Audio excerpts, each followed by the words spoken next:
Ya, Tribuners kembali lagi bersama saya host Tribun Sumsel Anggita Putri.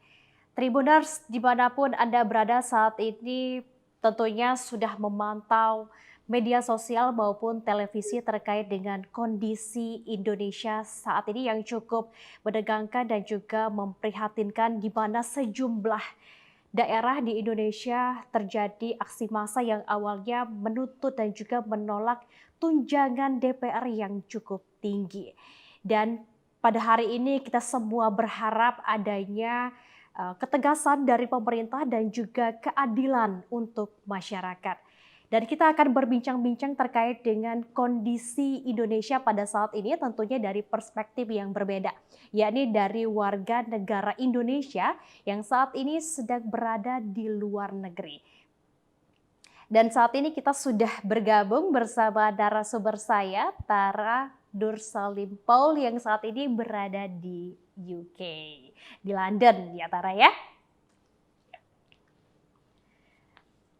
Tara apa kabar? Halo. Alhamdulillah baik Mbak Anggita. Mbak Anggita apa kabar? Alhamdulillah baik.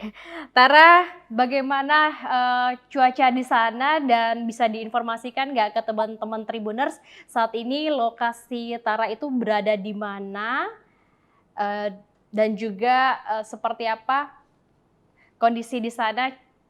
Tara, silakan. Di sini kayaknya sekarang lagi 18-19 derajat. Kemarin habis heat wave 2 minggu, 3 mingguan, tapi sekarang udah mulai hujan, udah mulai dingin, alhamdulillah.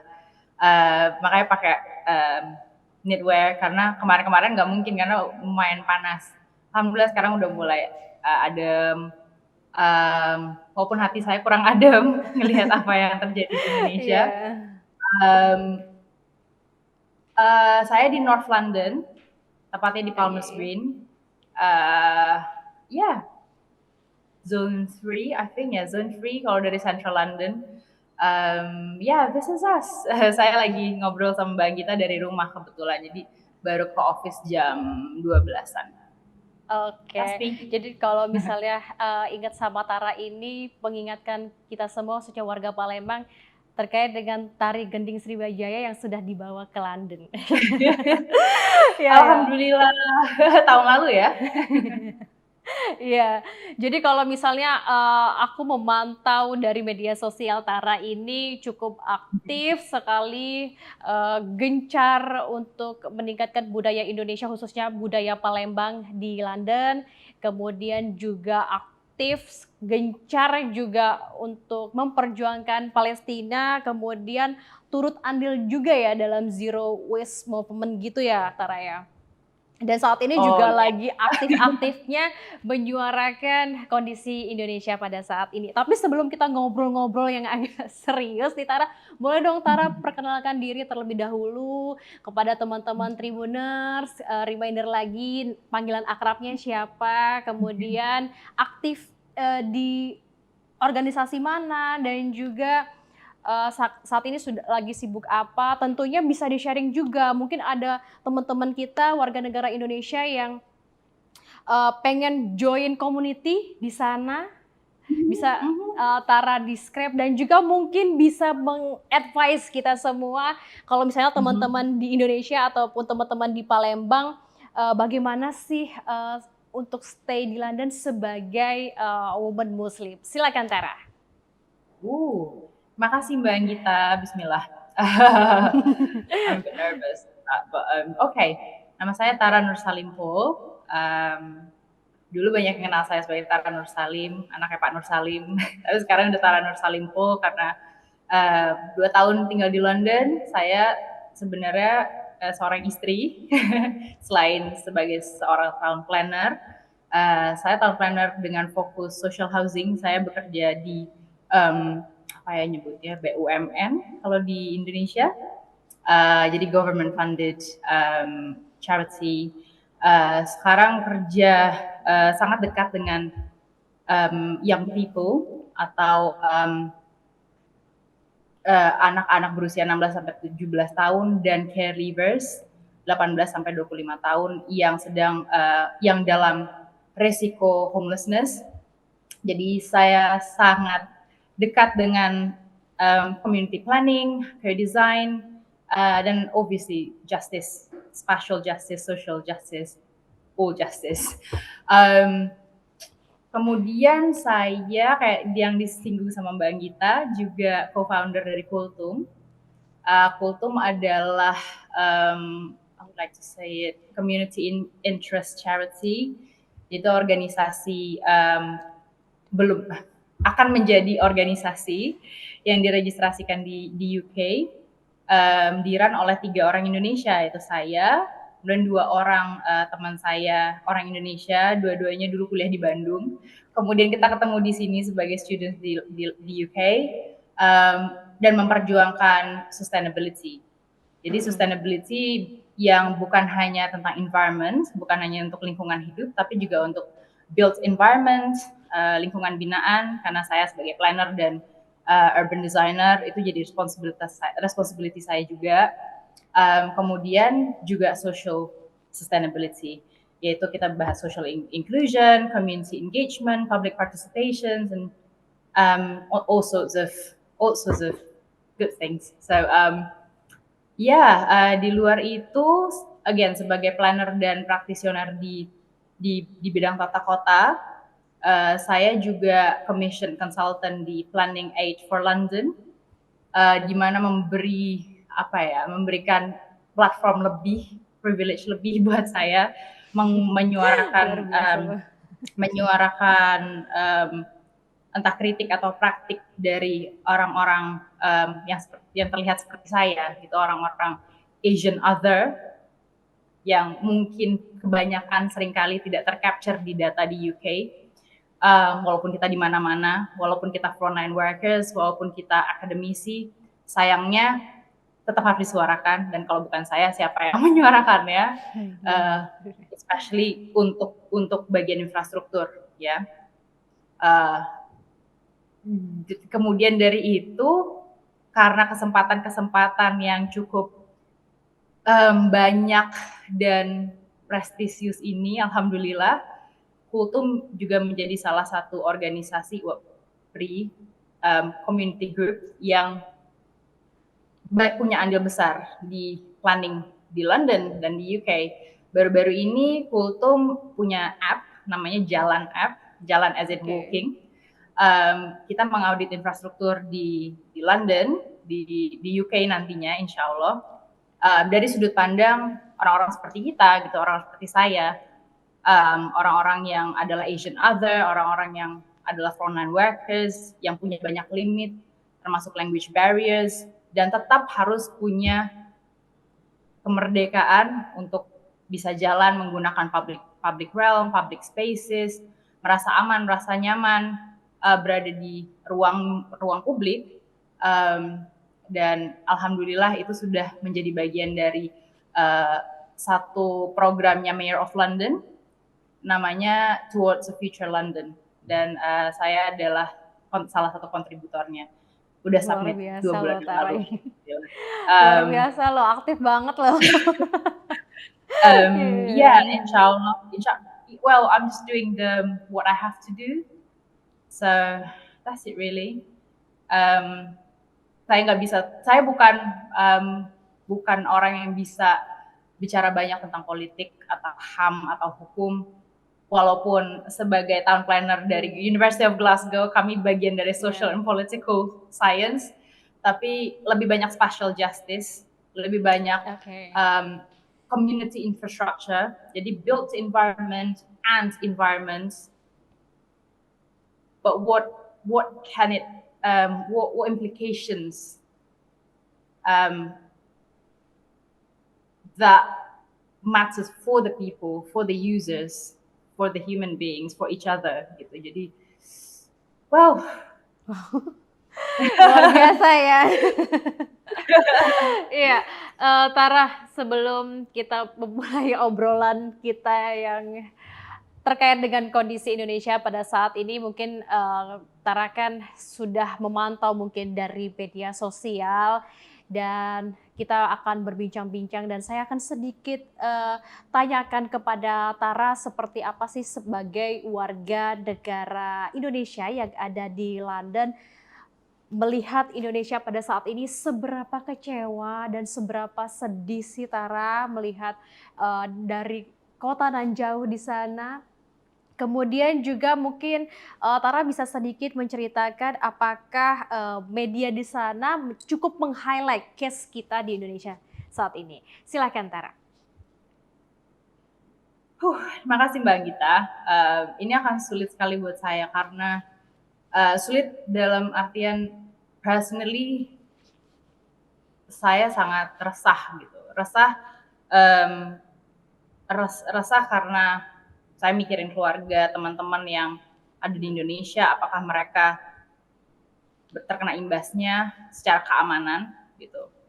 Tapi lebih besarnya lagi saya sangat bangga sebenarnya sama resistance ini. Amat sangat bangga dengan warga Indonesia.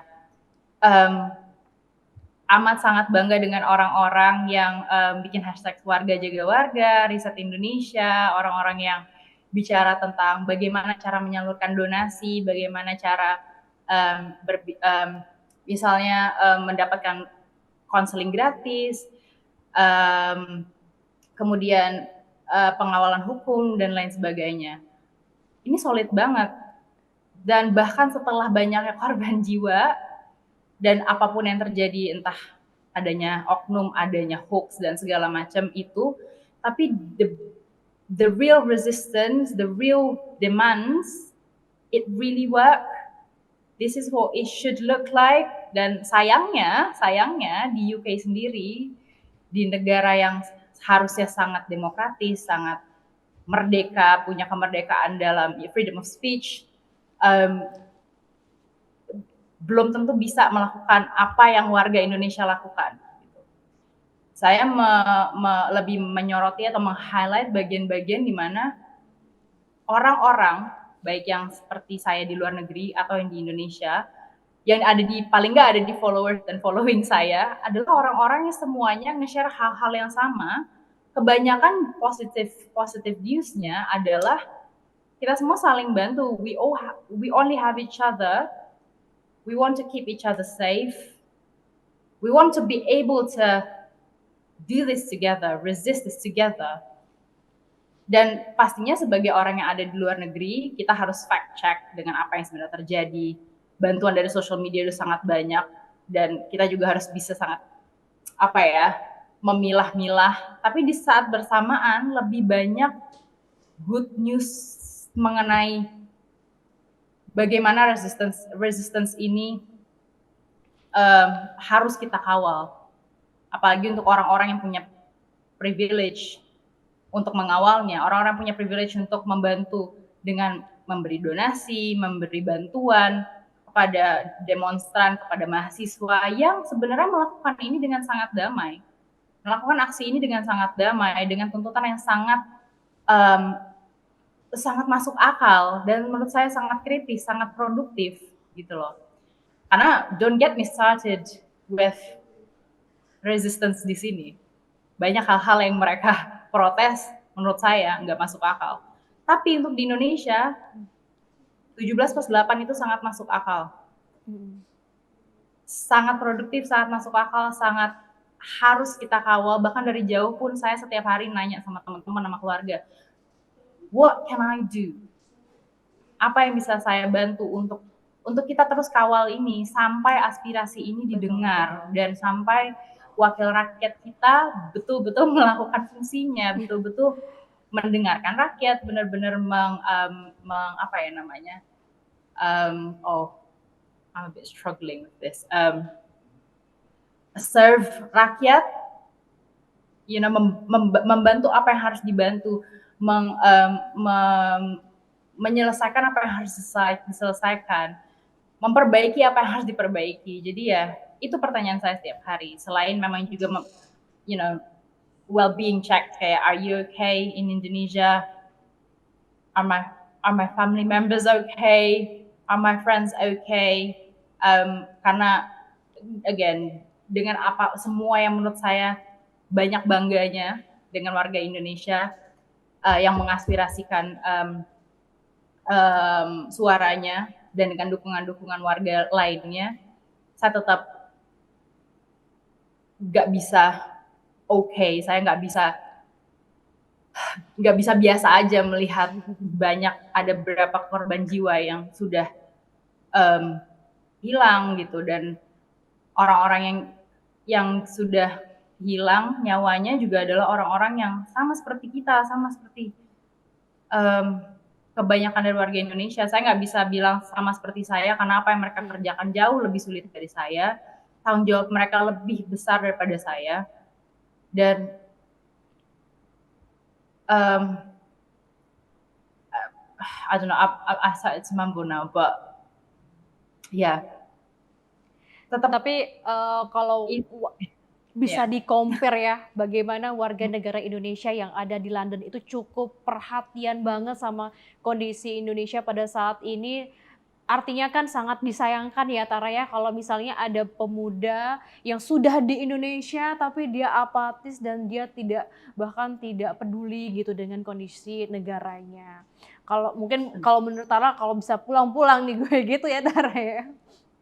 Tapi kalau misalnya 100%. di UK sendiri itu ada aksi turun ke jalan nggak sih, Tara, mungkin terkait dengan kondisi Indonesia saat ini yang mungkin di beberapa public place-nya seperti itu Tara? Jumat besok ada London bergerak. Kayaknya di negara-negara lain, di kota-kota di negara lain udah duluan. Alhamdulillah akhirnya London bergerak juga. Kalau saya nyebutnya gitu. Sayangnya saya harus bicara sama line manager dulu apa saya bisa keluar dari kantor saat itu. Pengennya bisa, karena Kultum juga harus bisa mengawal ini, menggunakan app kami untuk memastikan orang-orang aman di jalan ketika melakukan ini. Jadi kembali lagi ke apa yang saya kerjakan sama Kultum, sama teman-teman saya yang pintar di Kultum, yang bikin app dan berusaha untuk membuat menyuarakan keberlanjutan orang-orang Indonesia, orang-orang kulit warna, orang-orang seperti kita di negara ini, di negara UK. Saya pengennya nanti pas London bergerak, kita bisa bantu banyak, paling nggak memastikan jalanan dan infrastruktur di London ketika kami melakukan itu adalah ya aman, nyaman, aksesibel buat siapapun, termasuk mungkin untuk ibu hamil, untuk elderly yang ada di wheelchair atau untuk penyandang disabilitas. Dan itu yang lagi kita koordinasikan antara saya, Tika, dan Hilman. Karena again kita mau mengawal ini, kita mau ini sekondusif mungkin supaya semakin efektif juga penyampaian aspirasinya, supaya menjadi bukan cuma good impression tapi memang good delivery, bahwa this is how we do it. Dan wakil rakyat juga harus lihat gitu kan, mereka keluar negeri nih, kebanyakan dari mereka keluar negeri. Betul. Semoga nih misalnya ada yang ke London, mereka lihat this is how we do it, this is how we raise a voice, this is how we resist. We're not barbaric, we're doing it the right way, we're doing it accessibly, inclusively, safe. Jadi nggak adil dong dengan victimization yang katanya ada oknum yang merusak, menjarah dan segala macam itu. Because I believe that's not what happened. I believe that's not what happened. And it's not gonna happen here. Ya artinya tetap disampaikan dengan positif ya, dan tidak memprovokasi satu sama lainnya. Tapi kita di sini teman-teman dari Indonesia cukup mengucapkan terima kasih kepada Tara dan juga teman-teman di UK, dan juga ada infonya juga teman-teman di Jerman sudah berorasi di depan Brandenburg Gate. Kemudian juga teman-teman di Aussie yang memantau, ada nggak nih pejabat-pejabat yang ikut event-event running di saat demo saat ini. Dan kita di Indonesia ini mengucapkan terima kasih kepada teman-teman yang ada di luar untuk tetap nggak bosan-bosan menyuarakan kondisi Indonesia pada saat ini ya Tara ya. Yep, of course. Yeah, no, absolutely. Saya tetap mau mengulang lagi bagian kalau masih ada waktu, bagian kesedihan, keresahan saya terhadap apa yang udah terjadi ke keluarga korban terutama. Um, di hari pertama itu terjadi, paling nggak kami bertiga dari Kultum, co-founders Kultum, saya yakin kita semua udah nyari tautan-tautan untuk gimana caranya donasi, gimana caranya mengawal dari dengan LBH Jakarta atau dengan Komnas um, untuk mendapatkan keadilan buat korban-korban yang korban jiwa yang terdampak dari ini.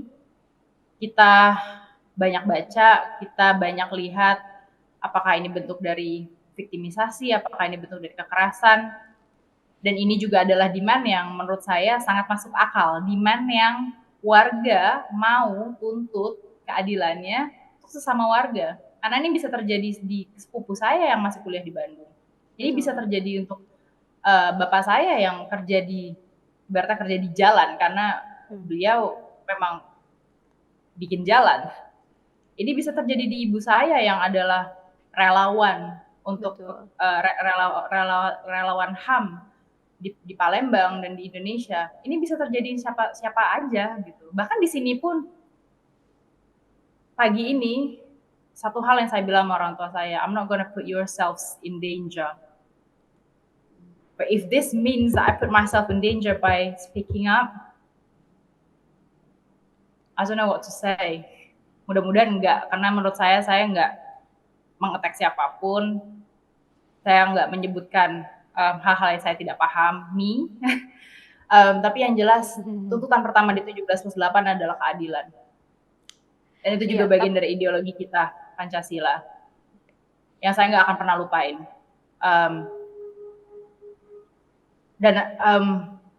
Satu hal lagi yang saya bangga adalah dengan adanya social media, dengan adanya, dan banyak sekali orang-orang pintar di Indonesia yang semuanya mengawal ini, gitu. Semuanya membantu kami belajar juga dari apa sih yang sebenarnya terjadi di tanah air. Sekarang tuh udah nggak bisa lagi, semua tuh udah ada di internet, semua ada buktinya. Betul. Kita nggak bisa sekedar bilang, oh, I'll look away, but it is in the internet, it is everywhere. It is on your WhatsApp groups, family groups, everywhere. So looking away is not an option, but second of all, do what you can. Saya kalau mau disuruh turun ke jalan, pasti orang tua saya akan tetap bilang, don't get yourself injured, don't be fooled. Tetap saya bilang juga mereka, I'm not fooled, but I am not foolish. Dan saya tahu kalau memang saya harus turun ke jalan, saya tahu bagaimana orang-orang pintar ini, warga-warga yang pintar ini juga tidak melakukan apapun untuk melukai dirinya dan melukai orang lain. Jadi ketika ada yang terluka, setelah semua hal yang kita lakukan dengan baik ini, ya kita harus mempertanyakannya, kita harus menuntut keadilannya. Apa benar ini demonstran yang saling pukul-pukulan? Apa benar ini penjarahan demonstran lagi, mahasiswa lagi? Saya cuma bertanya, sama seperti orang-orang lainnya. Dan saya bertanya, saya melihat di Instagram, saya melihat di koran, saya melihat dari grup chat, saya memilah-milah juga mana yang katanya hoax, mana yang katanya mendukung satu pihak. Tapi tentunya ini juga menjadi keresahan kita semua yang ada di sini ya, Tara. Salah satu yang saya kawal gitu, nomor 1 terutama di 17+8 itu.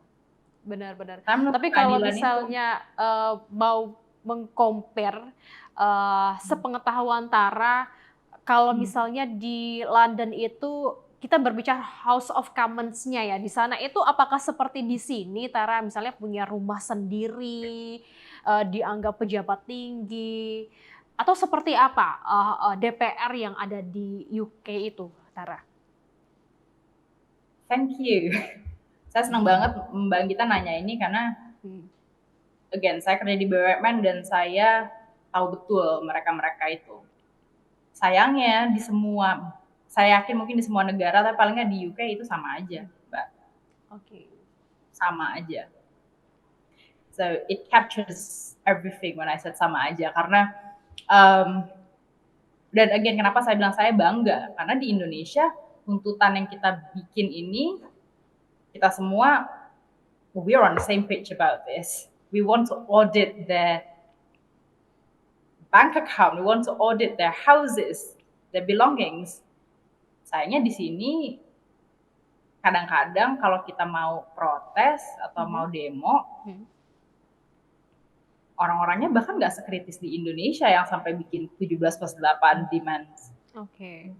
Sangat produktif menurut saya. Di sini kita mau bikin kayak gitu, ya bisa, tapi kebanyakan sayangnya semua itu out of anger aja. Atau sesuatu harus terjadi dulu, kemudian ada victim, baru kita suarakan, baru akhirnya kita nge-call out MP. Tapi satu privilege di sini adalah MP atau Member of Parliament atau siapapun rep itu adalah orang-orang yang bisa kita langsung kirim surat ke rumahnya, kita langsung bisa email, kita bisa telepon kantornya. Dan kita misalnya saya yang punya privilege untuk kerja di BUMN atau teman-teman saya yang kerja di council misalnya, mereka bisa langsung mengutarakan itu menggunakan privilege mereka sebagai pegawai gitu. Nah, ini yang saya masih pertanyakan di Indonesia, apakah level of engagement, level of participation di Indonesia itu seperti ini juga kah? Karena sayang sekali kalau enggak, ya kan? Kita punya orang-orang yang menurut saya jauh lebih pintar daripada orang-orang di sini. Dalam arti kata pintar as in textbooks, street smart, historically just very smart, going through colonization. Di sini kan banyak orang-orang yang nggak tahu rasanya dijajah, nggak tahu rasanya sekolah harus bayar, apa-apa harus bayar, tunjangan itu panjang ceritanya. Di sini ketika kita kehilangan pekerjaan satu, kita mendaftar di job center, kita dapat tunjangan automatically. Jadi banyak privilege mereka yang mereka sebenarnya juga harusnya kalau mereka menggunakannya dengan baik, bisa melakukannya seperti apa yang kita lakukan di Indonesia. Itu yang saya bilang saya sangat bangga dengan apa yang warga Indonesia lakukan. Sayangnya mungkin kebalik masalahnya. Apakah institusi kita memberikan itu, memberikan bukan hanya kebebasan, tapi safe space itu untuk mengirim email ke MP, untuk langsung nelpon ke MP, untuk langsung di depan Downing Street protes gitu. Dan saya tahu orang-orang Indonesia kalau protes nggak akan menyampaikan F word, C word, A words, karena kita tidak seperti itu. Orang-orang di sini dengan freedom of speech-nya, dengan semua privilege-nya, mereka they do whatever they want, although it might be useless. Karena again mereka nggak, kadang-kadang kalau itu terjadi ya out of anger, they don't even have enough literacy level to do so. I'm sorry to say this. Dan akhirnya itu tadi kenapa orang-orang kulit warna seperti saya dan teman-teman yang malah lebih strategik posisinya untuk menyuarakan hal seperti ini. Salah satunya juga kenapa kita mendirikan Goltum gitu. Ya begitu posisinya di UK. Sama wakil rakyatnya sama seperti itu juga. Alhamdulillahnya orang Indonesia jauh lebih kritis dan jauh lebih civilized. Tara, tapi aku penasaran deh, pengen tanya kalau misalnya soal employment-nya seperti apa di sana, apakah banyak sekali lapangan pekerjaan, kemudian juga job acceptance-nya itu apakah mudah ataukah bagaimana masyarakat di sana untuk mencari pekerjaan? Apakah mereka punya kualifikasi yang sulit seperti yang ada di Indonesia ini, harus usia kah, harus pendidikan tinggi dan lain-lain? Seperti apa Tara di sana untuk employment-nya dan juga job acceptance-nya, karena kan kita dengar di Indonesia ini sangat susah sekali mencari pekerjaan, kemudian juga ada kerjaan dengan kualifikasi sangat sulit seperti itu. Tara. Right, okay. Berarti kan Mbak Anggita nanya soal citizens ya, British citizens, dari orang-orang sini. termasuk suami saya yang adalah British citizen. Um, Kembali lagi kayak yang saya bilang, privilege mereka itu sangat besar. Mereka punya semua ini, mereka sekolah udah gratis nih, Mbak. Sekolah maksudnya sampai jenjang SMA. Untuk sampai mereka UN dapat GCSE itu gratis. Kecuali mereka memang punya uangnya mau sekolah di private school gitu ya. Di boarding school misalnya. Tapi untuk semua orang sekolah itu gratis. Semua British citizens itu bahkan enggak juga sih, bahkan anak-anak orang luar yang akhirnya sekolah di sini mereka tetap sekolah gratis. Kemudian untuk masuk university, S1, S2 itu ada loan, ada postgrad loan. Jadi mereka itu bisa minjem uang dari pemerintah dan akhirnya nanti di repay. Repay-nya itu juga berapa sih per bulan sesuai gaji gitu, dipersenin dari gajinya. Jadi untuk dapat S1, S2 itu bisa dikatakan mudah selama mereka mau sekolah, ya kan? Selama mereka tidak menggunakan mentality kayak, oh I don't need school, I can just ask for money from Job Center. Sayangnya Mbak Anggita, itu yang saya bilang tadi. Mereka tidak menggunakan privilege ini, dan mereka, yaitu tadi, ada first world problems, ada mentality yang, oh, this is our land, this is not your land, Tara, you're a foreigner. You stole my job. These immigrants, they stole our job, stuff like that. Sehingga mereka melihatnya, oh susah nih cari kerja. Mereka mintanya orang-orang yang udah S2. Dan kenapa orang-orang S2 semuanya dari luar negeri gitu. Jadi ada mentality yang menurut saya, ya yang menjawabnya apa? Yang menjawabnya adalah mentality-nya gitu. Di sini ya employment itu bahkan di-train. Anak-anak yang umur 16 sampai 25 yang saya kerja secara langsung di social housing yang saya run, itu adalah orang-orang yang bless them, they're at risk, punya problem di rumahnya atau mereka punya problem, banyak problem masa lalunya. Kemudian sama council, sama kecamatan, kelurahan, bahkan sampai di tahap city hall, itu ada trainingnya, Mbak, training untuk misalnya dia belum lulus SMA atau dia belum bisa ngambil UN, mereka bisa dikasih lagi receipt untuk menyelesaikan dan dapat menyelesaikan SMA-nya dan receipt GCSE-nya atau UN-nya. Kemudian kalau mereka nggak mau kuliah, mereka ditanya, jadi maunya apa? Mau training T-level, di mana mereka bisa dapat green skills training, mereka bisa di-train sebagai plumber, sebagai electricians, dan lain sebagainya, gratis. Mereka dapat allowance pula mingguannya. Jadi tidak ada alasan mereka untuk bilang bahwa, oh susah ya dapat kerjaan. Ketika mereka bilang susah dan mereka nggak melakukan itu, mereka akan menyalahkan orang-orang luar negeri, atau menyalahkan orang yang dilihat seperti imigran atau memang imigran sebenarnya, atau asylum seekers, bilang, oh stop stealing our jobs, stop stealing our houses. Saya nggak tahu itu menjawab pertanyaan apa enggak, tapi kira-kira itu comparison yang Mbak tanya, mudah-mudahan terjawab di sana. Jadi ya kalau saya mau menjawab sebagai imigran, sebagai orang luar, menurut saya acceptance atau employment sebagai WNI, alhamdulillahnya orang-orang Indonesia yang kesini adalah scholars usually, orang-orang yang dapat beasiswa, orang-orang yang seharusnya pulang ke Indonesia, right? Atau orang-orang yang memang punya privilege, being self-funded, dikirim orang tuanya ke sini untuk bersekolah, dan mudah-mudahan mereka besar kemungkinan mereka dapat pekerjaan, karena kita semua di sini sekolah di Russell Group atau Ivy League kalau di US. Kita sekolah di university yang ibaratnya untuk orang sini aja mereka menganggapnya susah, padahal mereka nggak mau. Ya Tara, memang luar biasa sekali ya. Kita kan tidak mencoba untuk mengcompare kedua negara ini, tetapi kan yang dengar-dengar wakil DPR, wakil rakyat kita, DPR kita yang sering ke luar negeri seharusnya bisa mengambil ilmu dari luar negeri dan mungkin juga bisa belajar dari negara-negara lain seperti apa sih mensejahterakan masyarakat itu. Kemudian juga ada beberapa informasi juga yang aku pernah dengar dan juga aku notice memang luar biasa sekali sih di UK.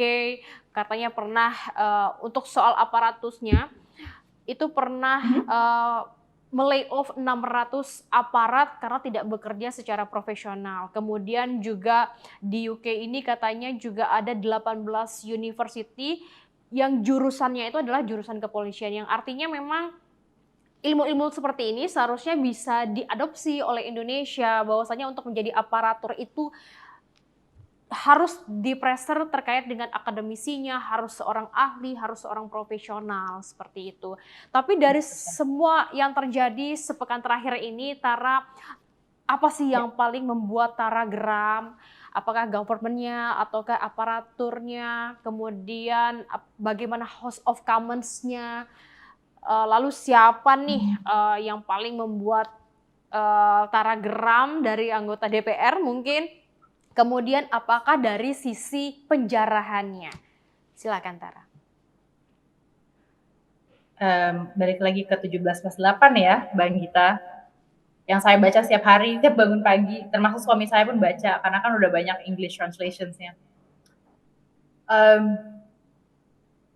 Saya geram karena wakil rakyat kita, pertama, mereka kan punya privilege ini untuk kunjungan kerja ke luar negeri, untuk punya uang lebih, bayaran lebih gitu. Yang bahas sebenarnya dengan atau tanpa posisi mereka di DPR, mereka bisa membantu rakyat, warga, bahkan bisa bukan cuma mengaspirasikannya ya, langsung aja bantu, langsung aja beramal, bisa sebenarnya. Sayangnya mereka enggak. Kedua, power and authority yang mereka punya. The audacity of asking for more money, pay rise, benefits. Really? Ketika yang mereka lihat adalah, oh my God, kita kan masih bisa lihat orang-orang yang kerja di jalan, yang pekerjaannya tuh bukan pekerjaan yang systemically mereka mengerjakan itu, mungkin dari kakek neneknya systemically mereka memang udah underprivileged gitu loh. The audacity of this reps going back and forth abroad, sending their kids abroad with taxpayers money, dan melihat orang-orang yang bahkan kerjaannya lebih berat tapi nggak dibayar dengan baik, banyak yang rumahnya tidak layak untuk ditinggalin. Saya baca banyak sekali gaji guru, digaji 2 bulan sekali, 300.000. How does that make sense? Sebagai manusia biasa aja ya, nggak usah jadi DPR, sebelum jadi DPR deh. Saya pikir orang-orang yang mau jadi DPR, jadi anggota DPR ini adalah orang-orang yang tahu bahwa gila ya, gue harus masuk DPR dulu supaya gue bisa bantuin orang. Oke? Saya pikir itu mentality mereka. Karena mereka melihat apa yang terjadi di Indonesia 80 tahun kemerdekaan kita, bless our souls, banyak banget orang yang masih jadi bekerja atau berjualan di jalanan, dapatnya berapa sih? Jadi buruh dapatnya berapa sih? Bahkan untuk jadi guru, jadi dosen pun dapatnya berapa sih gitu. Nah, saya pikir orang-orang yang mau jadi anggota DPR ini, mereka melihat itu, mereka mau dapat power-nya, dapat authority-nya, untuk kemudian membantu orang-orang yang visibly kita lihat sehari-hari gitu. Ya kan? Nah, ternyata enggak. Dan ternyata malah menggunakan benefits, menggunakan power dan authority itu untuk kunjungan kerja. Terus menyekolahkan anak-anaknya self-funded ya di luar negeri. Yang kemudian, sorry to say, saya tahu berapa orang yang anak-anaknya juga they're not really doing it. Mereka cuma merasa, oh yeah, we've got the money, we go to unis here, we hang out, They're not really doing what they have to do. Not even criticizing what their parents do. Or do what they have to do. Paling enggak itu tadi sebagai manusia biasa. Lu bisa sih sebenarnya nolongin langsung tanpa harus jadi anggota DPR. Kalau saya sesimpel itu mikirnya. Nah, ketika udah jadi anggota DPR dengan semua power and authority ini, you should have done better, way better. Orang tua saya dari swasta. Dan untuk bilang kita mau bantu orang, ya kalau mau bantu ya bantu aja, selalu gitu. Orang tua saya bilang, kalau mau bantu, bantu aja. Lo mau bikin organisasi, mau apa, ya nggak apa-apa, silakan bantu aja. Lo kalau punya uangnya, punya fasilitasnya, lakukan. Jangan nunggu jadi anggota DPR dulu, karena kita merasa ya, kita mau milih anggota DPR, kita melihat, oh visi misinya baik, kita pikir mereka akan melakukannya. Saya nggak bisa menyalahkan orang-orang Indonesia yang juga apatis dan skeptical, karena mungkin itu yang selama ini kita lihat selama 80 tahun merdeka. Tapi alhamdulillahnya dari beberapa hari ini, orang-orang yang tadinya saya lihat skeptical dan apatis, they started sharing stuff. They talk about it. They can't stay quiet.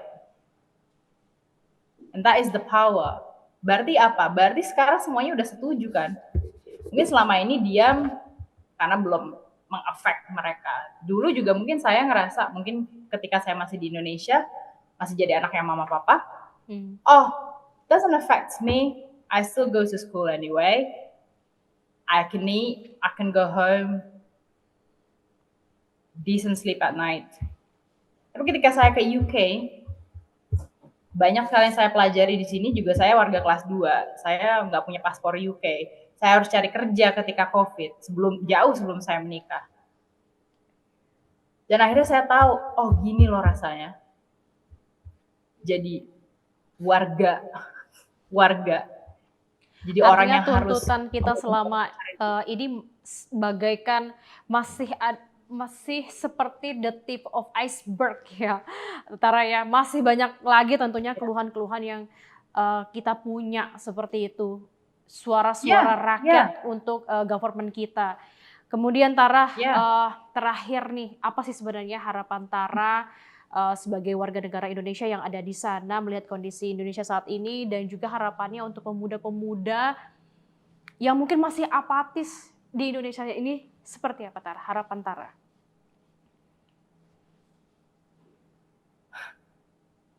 Harapan saya sama persis sama harapan yang ada di 17+8. Bahkan bukan harapan tapi demand yang sama persis. Karena saya nggak pernah tahu gimana rasanya jadi itu tadi guru yang dibayar 12 kali 300.000. Saya nggak tahu gimana rasanya jadi frontline workers dibayar nggak nyampe 10% dari gajinya DPR. Saya nggak bisa bicara. Saya nggak akan pernah tahu gimana rasanya, tapi saya tahu saya harus mengaspirasikan ini dan mengawal ini, dan saya nggak akan berhenti menyalurkan dana untuk orang-orang yang sedang protes, sedang demo.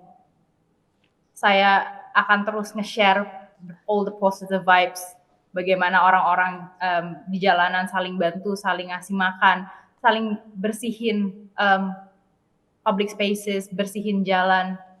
Dan ini adalah orang-orang yang harus dibayar lebih. Ini adalah orang-orang yang nggak bisa dikriminalisasi, orang-orang yang nggak boleh ini orang-orang yang harus bukan cuma didengarkan, tapi dibantu moving forward.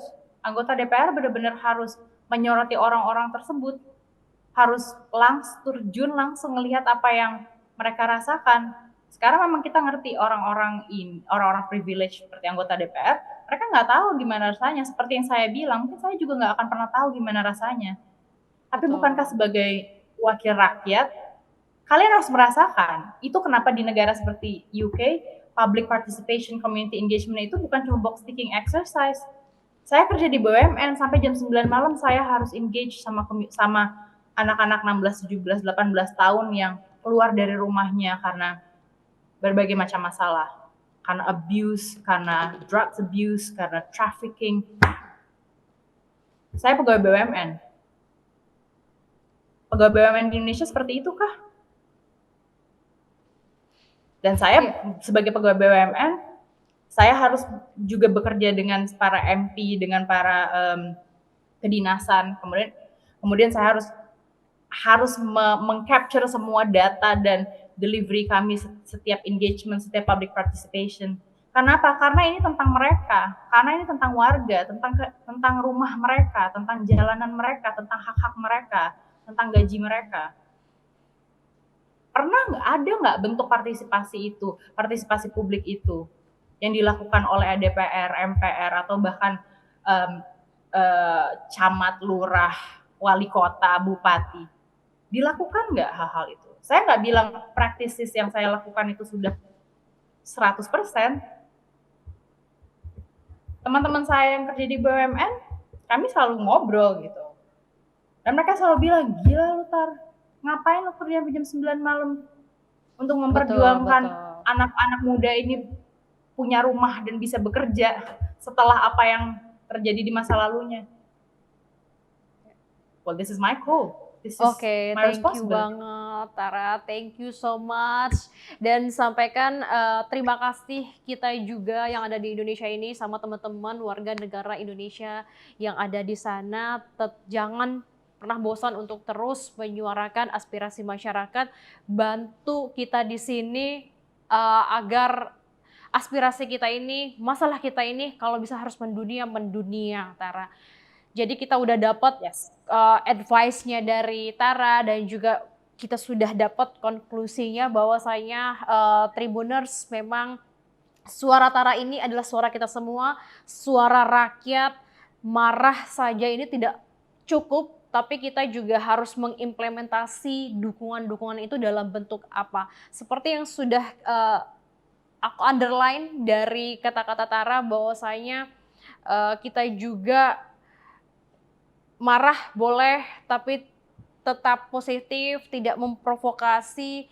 Kemudian juga kita tentunya harus tetap saling menjaga di kondisi Indonesia yang sangat sensitif saat ini. Tentunya kita tidak hanya marah saja itu tidak cukup, tapi kita juga harus punya knowledge-nya, punya pengetahuannya.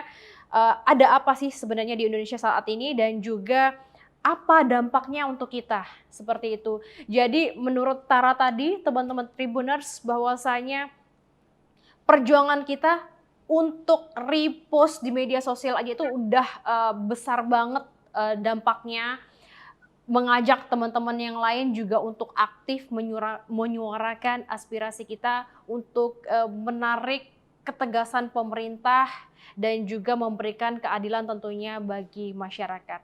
Thank you Tara sudah bergabung bersama Tribun Sumsel. Nanti kita akan ngobrol-ngobrol lagi soal kondisi Indonesia pada saat ini. Dan sampaikan salam kami Tara kepada teman-teman yang ada di sana. Waalaikumsalam.